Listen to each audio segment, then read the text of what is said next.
বাজারে নানা ধরনের পটাকা পাওয়া যায়, কিন্তু চাইনিজ বম তার মধ্যে অন্যতম। সো আজকে দেখবো কোনটার থেকে কোনটার ক্ষমতা কত বেশি। প্রথমে ছোট্ট বম দিয়ে শুরু করতেছি, রকেট বম দেখতেছি কিরকমের ক্ষমতা।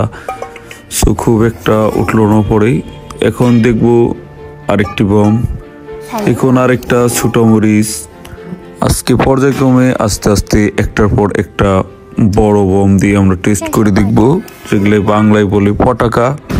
সো ও মাই গড, এর আগে ভাবতেই পারি নাই এই ভিডিওটি দেখার আগে আসলে এই ছোট ছোট পটাকার এত ক্ষমতা, এত স্পিড। দেখতে পাচ্ছেন তাদের যে বায়ুর চাপে কত দূর উপরে উঠে ফেলতেছে। সো এটা আবার কি, একটার পর একটা।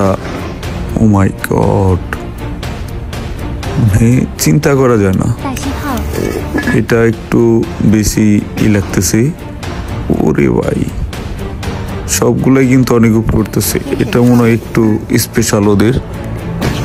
মাই গড, এটা তো একদম আগুন সহ উপরে উঠে গেছে। সো এটা লাস্ট ওয়ান। ওরে ভাই,